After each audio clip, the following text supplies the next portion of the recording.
Hey, Anna, Hey, Mike. Billy is looking fabulous, and you know why? Tell me, he always looks fabulous, though. Well, but he's looking extra fabulous, and I think it's because of, well, I know it's because of the Powerball collagen he's been taking. His coat is really shiny, and his skin is really sort of supple. He's just looking like a supermodel.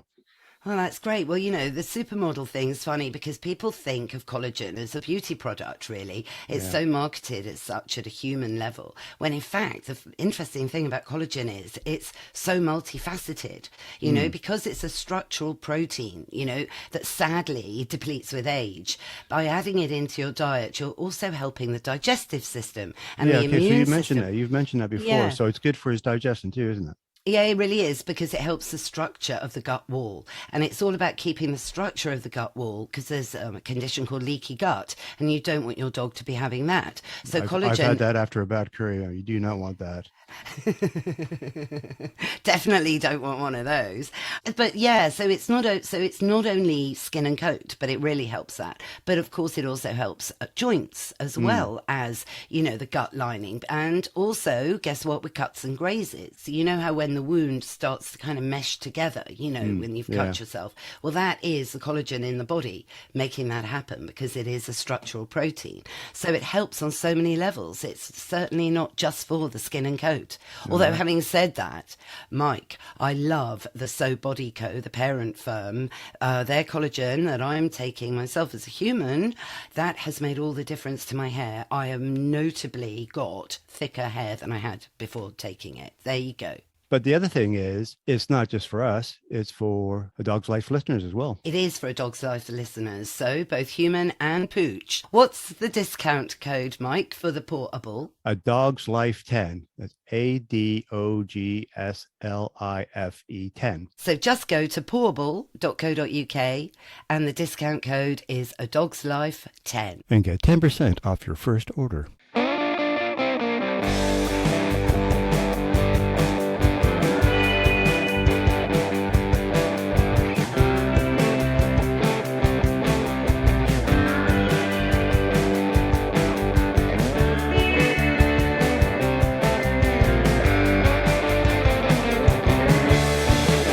Hey, Mr. Binks, you know I'm always collecting your poop to do a worm counts for dogs test.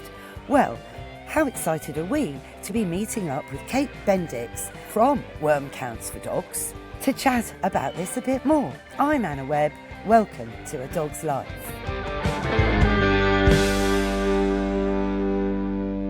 Hey, Kate. Hi, Anna. Isn't this lovely? Because we're sat on Hampstead Heath. It's absolutely glorious, beautiful. Takes your breath away a bit, doesn't it? When you've just been on the train and you're in the centre of London.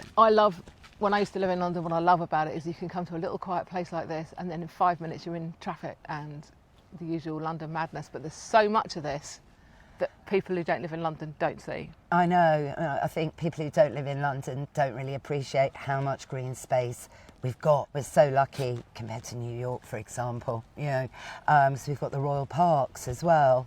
And of course the Hackney Marshes. Wave a flag for Hackney. Absolutely. And just sitting here, it makes you realise that we really must save the planet. Yeah. But, part of that is something we're going to be talking about, isn't it, Kate, about sort of this thing about giving monthly wormers. I mean, do you give a monthly wormer? No, I do not give a monthly wormer. I mean, I know you wouldn't personally take a monthly wormer. I had two cats that lasted sort of 18 years and they got a wormer when they got a flea treatment because I only gave them a flea treatment when they had fleas. And that was for the first sort of 5 or 6 years. Then I got into natural pet care and they never had a flea treatment again.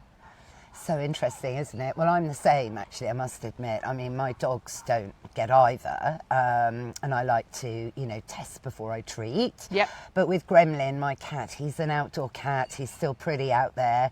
So, just to be preventative, I gave him a flea treatment about a month ago, but he hadn't had a flea treatment prior to that one since last summer. And it's just to be sensible because, he can break out in a flea allergy, and that, of course, is a nightmare. Yeah, flea allergic dermatitis is incredibly itchy. My sister's Bedlington, he had, and Bedlingtons hold on to everything because they don't molt. Yes, yeah. Flea allergic dermatitis on him was horrendous for him, and he often got infected skin because of it. Yeah, it's horrible, and you kind of then need a course of antibiotics as well. Yeah, it can do. Although, what I really do love, if you don't think it's I mean, always get it checked out, is I love neem oil. Oh, you've always been a fan of neem oil. Love it. In fact, it's UK, because we've known each other, we should say, you know, for, oh, well, not quite 100 years, but, you know, a good decade. Yeah, a good 10 years, definitely. Yeah, definitely. It's got to be, maybe a bit more. And I remember it was you, because you had this great website called My Itchy Dog, right? Yep. Yeah. Do you still have that?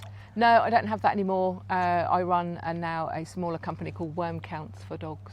Wow. So is that all about testing before you're treating? Yeah, that's purely about testing. You can test for Giardia. We have a little Giardia kit as well, which is a separate thing, but we basically test for worms and lungworms, all the common worms that your dog will get. Let's talk about the differences between worm and lungworm and how they work. Yeah, go for it. The reason you have to do a worm count and a lungworm count separately is because they're two different tests. So what you'll do is for worms, you will take a sample of 1 day's poo, send it to the lab. All our kits, by the way, are compostable. Is it only 1 day's poo? I thought it was 3. And the That's first for poo, lungworm. and it's the first poo of the morning, isn't it? So you pick up the first poo of the morning. For a worm count, it's 1 sample, and for a lungworm count, it's 3 samples from 3 different days. So what we say is, take the test for a lungworm, do the poo sample on a Monday, do another one on a Tuesday, and then on the Wednesday, pick up the sample for lungworm and pick up the other sample for worm, because then you've got the freshest test possible. Oh, that's a good idea. And put it all in the post that day. Yeah. We also say, or we also recommend, because it depends where you are, that you post them on a Monday or post them on a Sunday to arrive on Monday, Tuesday. Well, yeah, I mean, you've got to pick up your dog's poo anyway at the weekend. Yeah, exactly. So you've got to pick it up to do that. You know, don't, if you can, I mean, it doesn't really matter, but if you can, don't really send them on a Thursday, because you want the most accurate results you can get. Also, I've heard, correct me if I'm wrong, so when you're doing the 3-day one for the lungworm, you're not supposed to keep the stool in the fridge. No, don't keep it in the fridge. Keep it at an ambient temperature, which can be a bit difficult when it's very cold or very hot. When it's very cold, keep it in the house somewhere, you know, that's just a general ambient temperature. And also what I do sometimes is I put them in the shed. I keep mine in the shed, actually. Under a plant pot, because also you don't want foxes getting hold of it. I think it grosses people out, but then, you know, you've got to pick up your dog's poo anyway. Well, the whole point, because the kits we have now are compostable. Right. And they don't come, the way our kits work is they come with all the poo bags you need. Right. So you don't have to pick it up with a poo bag and then get a little bit and put it in another poo bag. Oh. So you need between a teaspoon and a dessert spoonful. So you take the poo bag, you pick that up, tie it up, put it in the little compostable bag, put it in the other compostable bag, which is bigger, and then send it to the lab. And the reason it has to have so many bags is because it's legally allowed to go in the post if it's got 3 or 4 barriers to the outside world. Oh, okay. We send a lot of samples through the post in the UK. Think of like a bowel sample, things like that. Right. So that's all you do. You pick it up with a poo bag, put it in the compostable bags and send it off. And you know, it arrives at the lab and you will get your results back within 24, 48 hours. Yeah, I mean, that's what I love about it, and it's straight into your email. Straight into your email. Sometimes it goes into your junk mail.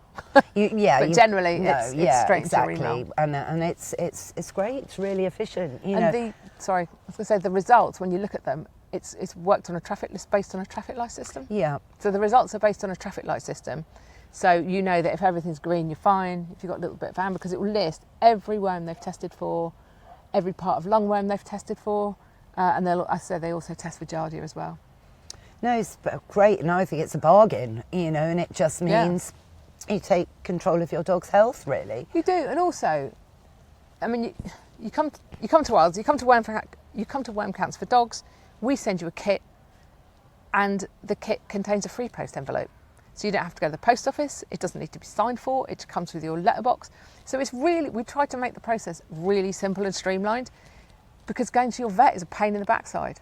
Well, it is. I mean, not everyone's got a vet close to them for a start. Well, same with the post office, not everybody's got a post office. So actually, if you've got something that's relatively flat, you can just stick in the post. And it's prepaid? It's prepaid. Wow, yeah, great. So you just pay once and then everything's there, and then everything comes back emailed, or you'll get a text. If you've got a positive result as well, you'll get a text. So for everyone listening, summarising, I suppose, you know, it's this mantra, hashtag test before you treat. Yeah. Is it a myth then, you know, all this worm zoonosis and what's the gen on the worm? The thing about worming puppies is puppies can often inherit worms from their mother, either in utero or in the mother's milk. So actually, when you think about puppies and kittens, they're so small, and it's the same as babies. If for some reason they've got worms and they get ill and they get dehydrated, they can die very quickly. So it's not, when people say, I'm a real advocate of do what works, do what's necessary. So if you've got young puppies, then they could probably do with initial worming, and, of course, and go and see the vet for that. Because I think they need, I don't know, is it 3 lots of worming? And flea treatment for the first 5 or 6 weeks. There is a schedule for doing a worm test on the bitch, and then seeing how she is with worms. And then you can also do what's called a puppy pool test, which is basically in the whelping box, you get a sample of all the poo, because as somebody said to me at the lab, if one's got it, they've usually all got it. Yeah. And even if you could only find a sample for one of them, treat the lot.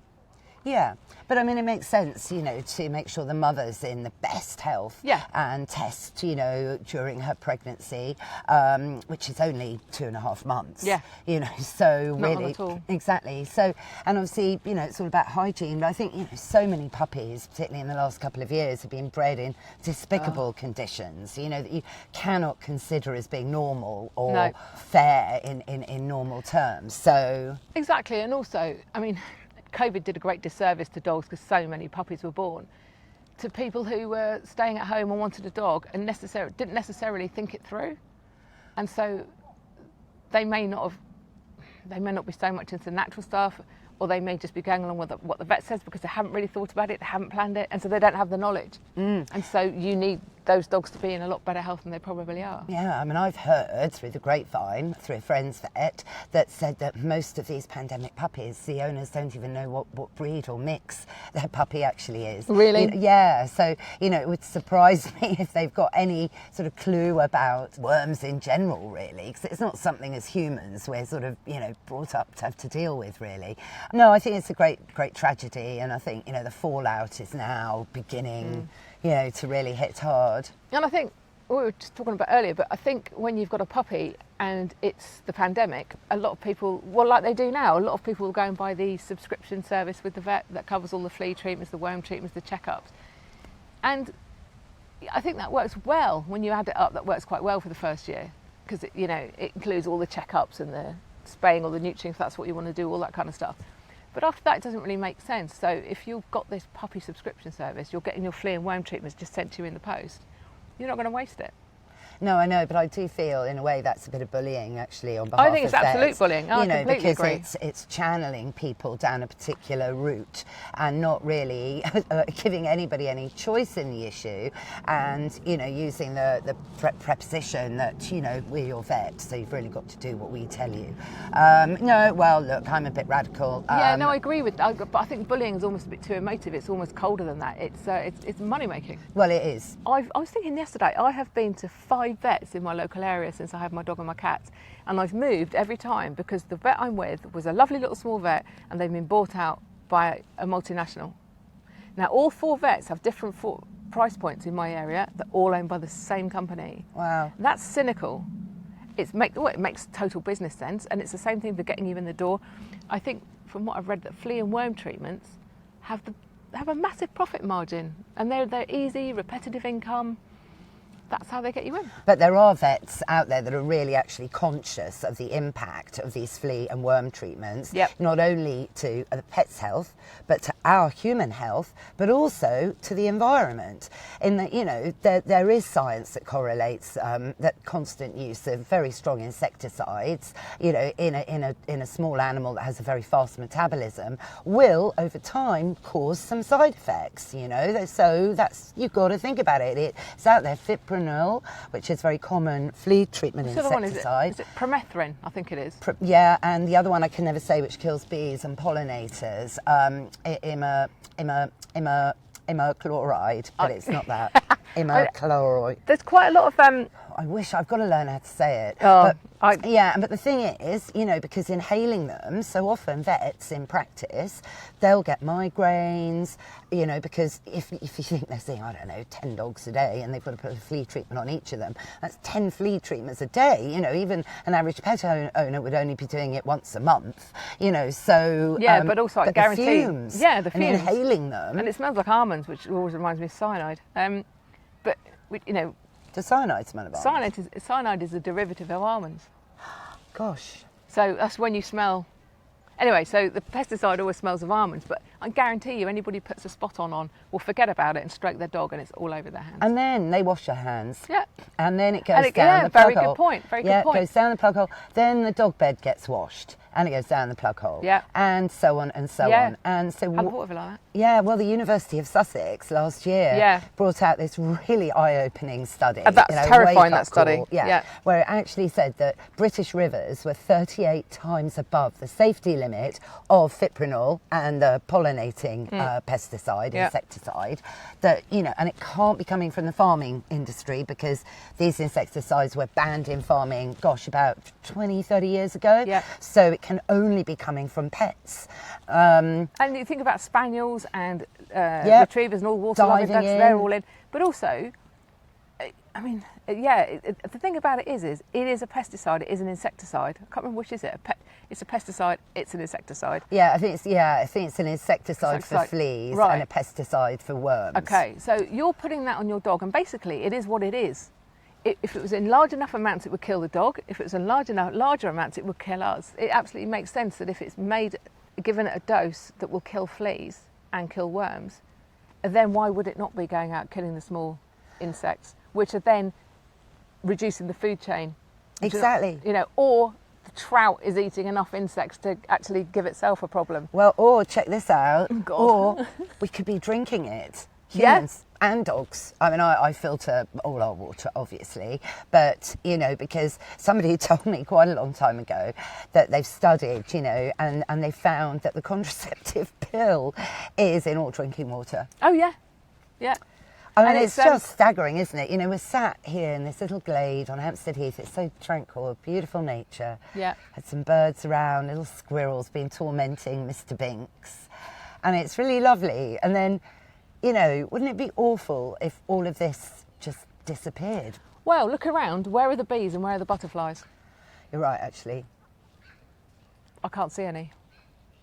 I can hear a couple of birds. I can hear birds and I can hear the squirrel rustling around, but there are no bees and there are no butterflies, which is, we consider where we are. The sound is this good because it's dampened down by all the trees and the bushes, No, it's really awful. So it's all food for thought, really. And I think we're in this position where, you've got food manufacturers now claiming dogs can become vegan. I saw a bee. That makes me so angry. There's a bee. Oh, there's a bee. There is a bee. Oh my God, there's a bee. Oh, there's Mr. Binks. He's thinking, chase the bee. Yeah, but you've got, and then people are claiming that dogs can be vegans. What vegan dogs? That makes me so angry, and even worse when it's cats, because a cat is an obligate carnivore. Exactly. It has to eat meat. Exactly. Otherwise there's heart, eye implications, taurine, but dogs, no, they've got teeth like that for a reason. I know, and they're short digestive. I know, and I've taken on, the person responsible for this survey that came out claiming that dogs that were vegan were more healthy than dogs fed an average meat-based diet. So, we won't mention, obviously, any names, but I did a very good job, floored him. I can't have been difficult, really, in the face of all that. Not your knowledge. I know, but can you imagine? And he's a vet. Oh, this is basic common sense. I know, I'm sorry this is a podcast, but I've got my head in my hands. I know, Kate, you look in despair. You look like the thinker. I am in despair.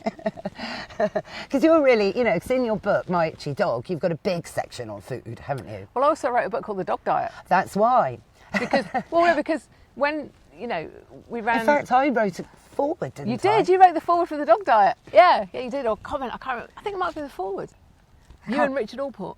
Oh, yes. No, it's a really good book. I say it myself, that sounds modest. No, it is. It's on my bookshelf still. Fantastic. Just I can't keep up with everything, really. No, it's the reason The Dog Diet was written is because we would talk to people all the time about why their dogs were itchy, why their dogs were smelly, why their dog always had fleas.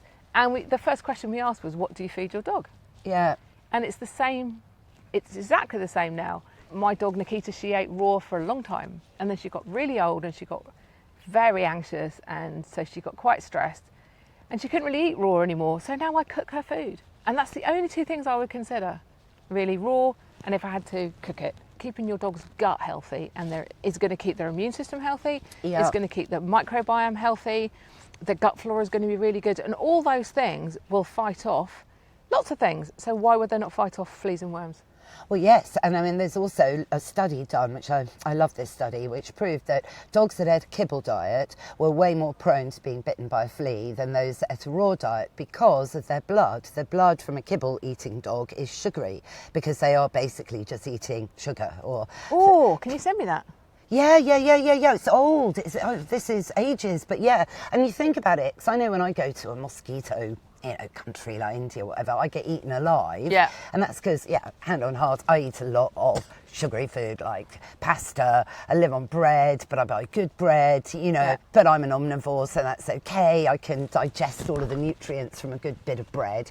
But, insects love me. And I just found that really fascinating. Yes, I've written about that quite a lot. Do you know what would help you? What's that? Neem oil. Oh, not that neem oil again. I can't believe it. Look, neem oil, I've got to say, it looked brilliant, but it stinks. I mean, I'm fine with raw green tripe. Yeah. I quite like the smell. But neem oil, oh, God. Well, it needs to smell like that because that's the active ingredient. And if you took that out, it wouldn't work. But you can get some really good sprays and creams that have essential oils in. Yeah. So they're doable. You won't get eaten alive. Yeah, no, I must actually reinvestigate the neem. The neem. All praise to the neem. The neem. But you've got to get the good stuff. You've got to get the proper stuff. So things like Eco Neem is a very good one. And that's the other one I recommend, actually. Yeah, I might actually get some neem because, I should. Have you got it on your website, Kate? No, I don't. I just sell worm counts now and Giardia kits. So, but I can. Yeah, I can it's send you a interesting link. about the Giardia kits, actually. So I didn't know you could test for that. Yes, you can. If you've got a dog that suddenly is vomiting a bit, you get diarrhea, you get sort of mucousy, nasty. I love your Slimy. podcast. Yeah, you can talk about all this sort of stuff. Kind of slimy, mucousy poo, Yeah, things yeah. like that. Then you can do a test for Giardia, and that's really easy. It's like a COVID test. You just collect a bit of poo, mix it with in the little buffer tube like we all did for 2 years, Yeah. and then put it on the sample, and there you go.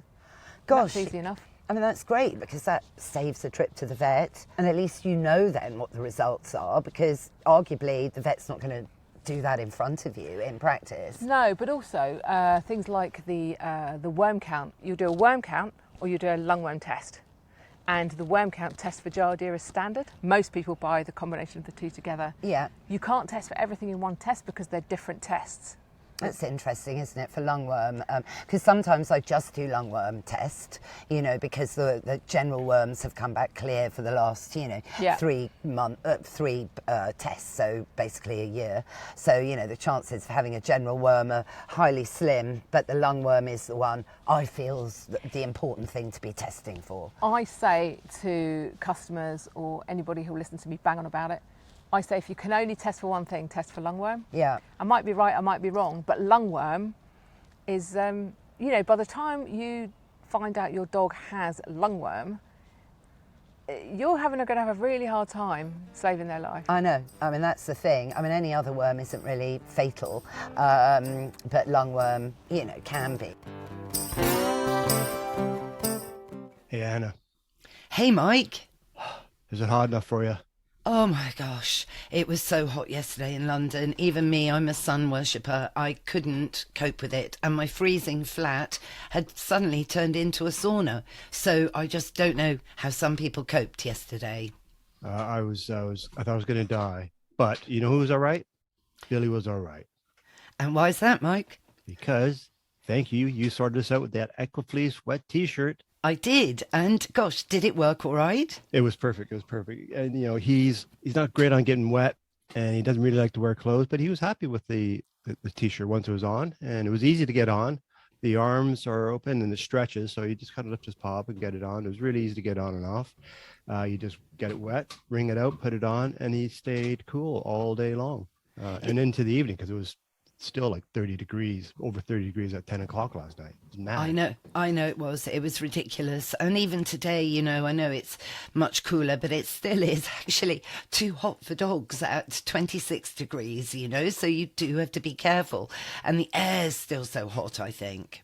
Yeah. So, well, thanks again, because the Equifleece wet t-shirt was ideal.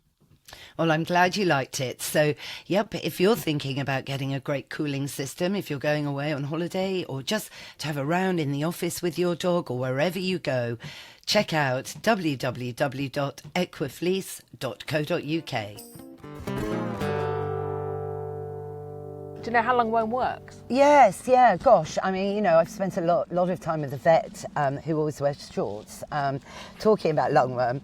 In fact, there was a time when, when that was part of the Barking Blondes, we did a whole kind of, it was before the internet was massive, and this whole interview was supposed to be live streamed from a proper big agency down in groovy Shoreditch, and we were in there for about 3 hours, and it was all about lungworm and the dangers of it and how it spreads, and you know, but something went wrong and it never streamed, and it was one of those classic moments of, you know, technology. But well, yeah, but it's all, isn't it, you know, foxes. I mean, in London at the moment, fox, because you test for fox lungworm and other lungworm, right? Yeah, basically, the way it works is canine lungworm, fox lungworm, hedgehog lungworm, and French heartworm.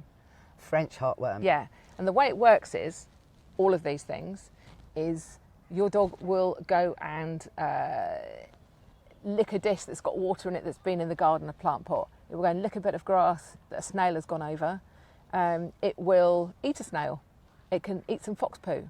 And slugs, isn't it? And slugs, yeah. Horrendous. Got some awful slugs in my Slugs garden at the are moment. very nasty. Yeah. You know, diatomaceous earth kills them. Yeah. Really Great. effectively, It kind of, actually. it Dissolves dehydrates them them. to death. Yeah. Yeah, it's brilliant. I know. And what it will do is, so your dog will take it all in, and if it hasn't really got, well, your dog will take it in, and what it does is, unlike other worms which stay in the gut, it leaves the gut. It leaves the gut and goes into the bloodstream, and then it works its way up to the right side of the heart, to the pulmonary artery, and it just sits there. By the time it gets there from being a larvae, it's then grown into a full-blown adult, which then releases millions of eggs that crawl up through the lung from the bottom. They break into the lung, they go all the way to the top. Your dog coughs them up, and then it goes and then swallows them. No. So by the time you've got a dog with symptoms like that, imagine their lungs are full of lungworm. No, that's awful. I mean, look, You've really got to be. Yeah, you've got to be on it. Well, look, see Mr. Binks here. In January, I sent off his lungworm test and did Prudence, and Binks came back with moderate lungworm. I passed out. Basically, quick, get on to Barbara Jones at the Oakwood practice in Shropshire, my amazing vet. And I go, oh my God, Barbara, is Binks going to die? And she went, no, don't be ridiculous. Highly unlikely. Panicure is on its way. Apply, blah, blah, blah, millilitres for a week. Then retest, and Anna, it'll be gone. Sure enough, that is what happened. Yeah. So, and it was Panicure rather than the Spot On that is well advertised on television. Yep, and also, again, say treat accordingly. And for me, with so that was an example, wasn't it? Yeah, Actually, a working real life example of Yeah. my own dog, Mr. Binks, who's Yeah. still alive, sat on my producer's knee right now, eyeing up that squirrel. That you test and then you treat. But also, you treat with what you need, and I would only ever give something like Panicure rather than try and treat lungworm. For me, personally, personal choice, rather than try and treat it herbally. But that's just me. Well, yeah, no, I mean... Everything else? No, absolutely. You know, when it comes to something like that, it's an acute thing. Of course, then I will use a wormer, you know, an insecticide, Panicure, that's basically what it is. But it's not as harsh as, you know, it's comparative version that is claimed to be the only cure for lungworm, actually. And in fact, in January, I actually told a few really savvy dog people that I was using Panicure, and they went, well, that's not going to work. It's got to be the other one. And I said, no, listen, Barbara says so. And then one of these people Googled on the spot because we were having a bit of a row, and she went, no, you're right, Anna, sorry. And I went, oh, it's okay. So yeah, so I've got a thing of Panicure in my cupboard, and it was fox lungworm, and then that's You know, in Hackney at the moment, we have got more foxes than they definitely have in Buckinghamshire.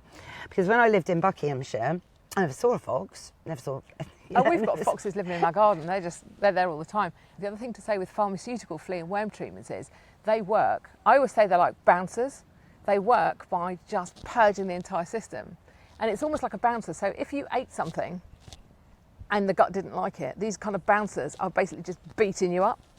But if you go in there with something herbal like Vermex, for example, they kind of just gently usher you out the back end. Yeah. You know, they make the gut so healthy. Yeah. They really help to keep the gut healthy, and they make it a hostile environment for the worm eggs. Well, that's where we go back to feeding raw, you know, and keeping your microbiome healthy, because your microbiome, we're only just beginning to understand its importance. And, you know, 99% of our microbiome doesn't even belong to us. It belongs to loads of little furry friends living in there.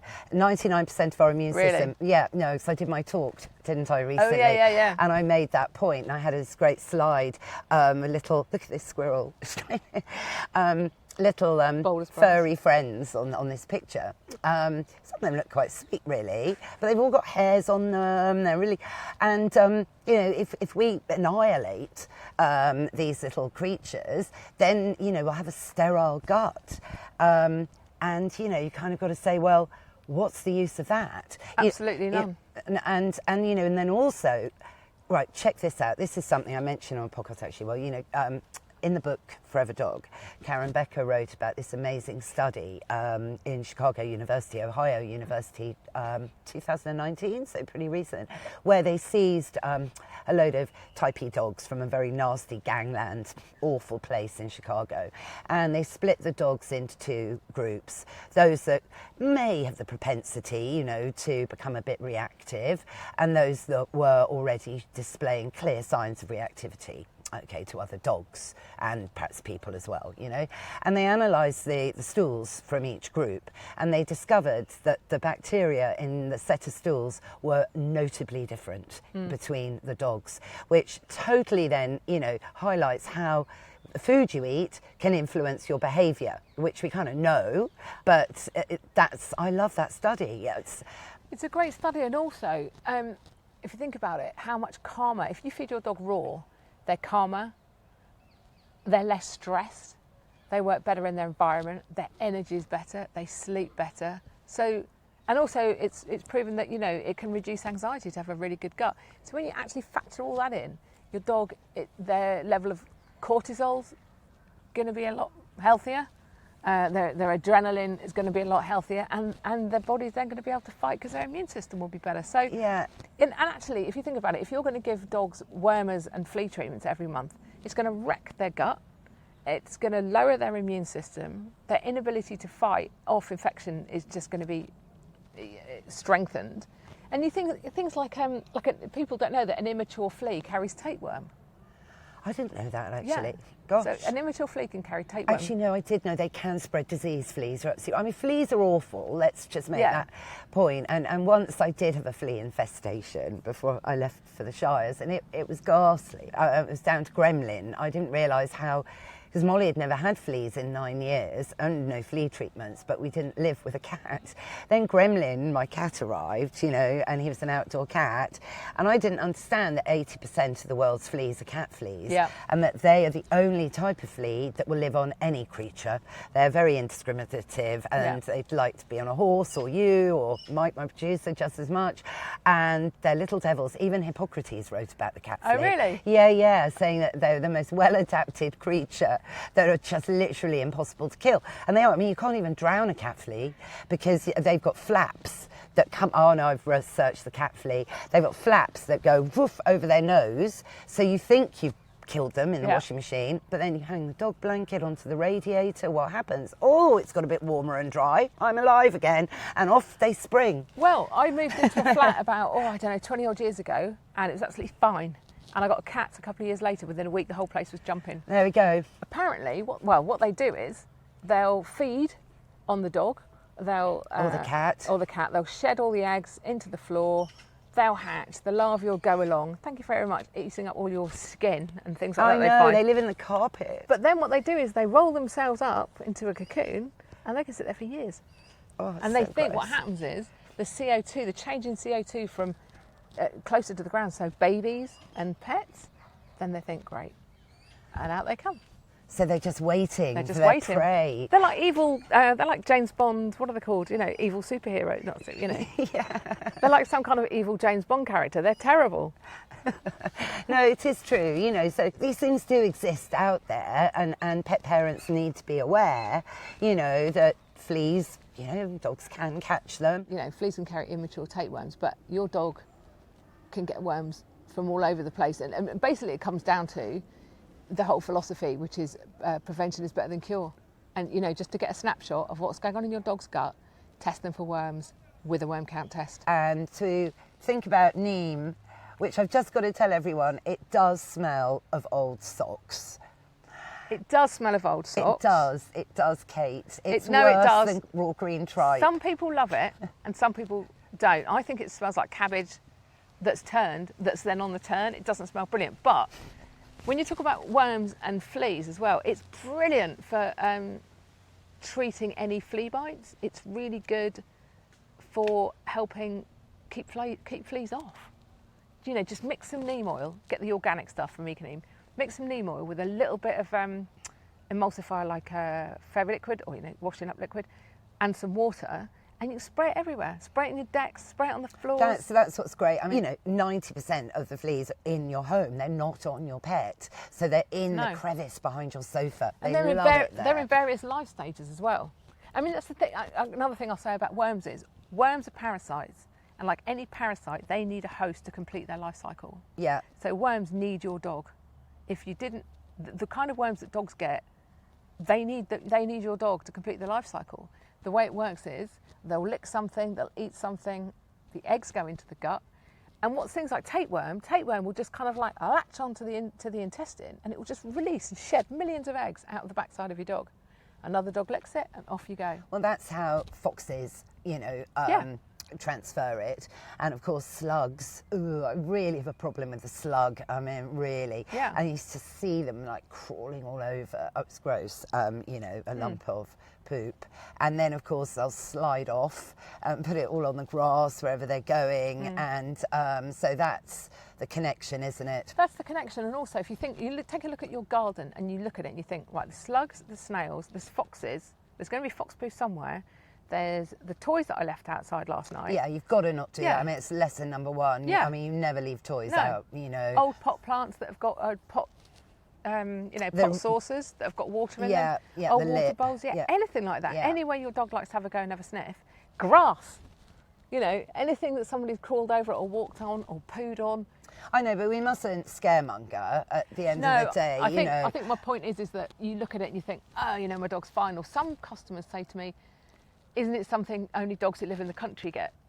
Right. So, because most of the foxes are in London. I honestly do believe that. I honestly, I know. I mean, you know, I do believe that. And hedgehogs.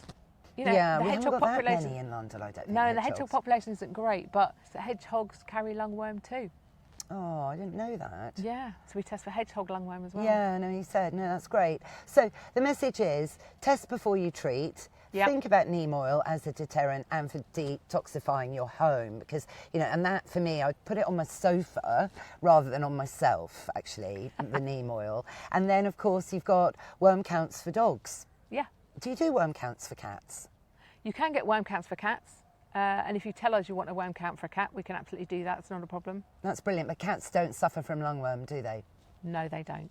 Cats don't suffer from lungworm. You can test all sorts. You can test tortoises, birds.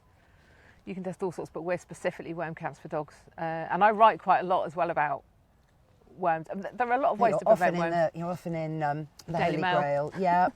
Yep. And lots of other places as well, Kate. Yeah, I write for some raw dog food companies. Yes. So I write for whoever will pay me.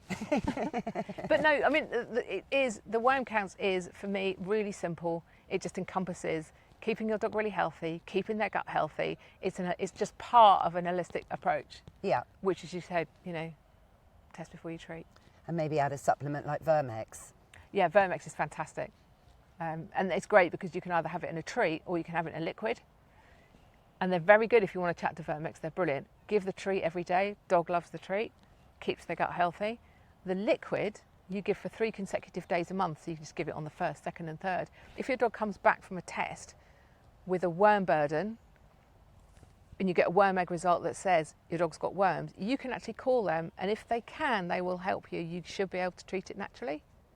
So if you've got like a minor tapeworm infection, something like that, have a chat to them. You don't automatically have to go, I'm going to go completely pharmaceutical, which I would with the lungworm. Yeah, no, totally. I mean, to be honest, in all these years, so well over 20 years now, we've only had one lungworm, which has been Mr. Binks of all the dogs. Little, butter wouldn't melt. But he's a cheeky monkey. He doesn't look like he's got room for lungworm. No, I know. We've got to keep him slim. Yeah, don't we, Willie? No, he's just such a small. He is. dog. He's tiny. Yeah, I know. Just under 5 kilos, aren't you? Kate, thank you. Pleasure. Hey, should we hike over to Kenwood for a coffee? Let's. Yay! Can we go to the ponds for a swim?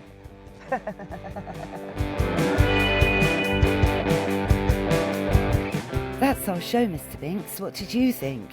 Yes, you're right. It is so important that we all do our bit for the environment. And you're right. It is time for Woof of the Week. So, calling out to all pet parents, please be aware that you can test before you treat. Well, I hope you all enjoyed it. If you did, please rate and review the show wherever you listen to your podcasts. Thanks again to Kate Bendix for joining us today up on the Heath. All the links are in our show notes. Thanks again, of course, to Mike Hanson, my producer. Find out more about him at Pod People UK. And I'm at Anna Webb Dogs. What's that, Mr. Binks? Yes, you're right. We will be in your feed again next Sunday. So, why don't you subscribe now? It's free. Then you'll never miss another show. Bye for now.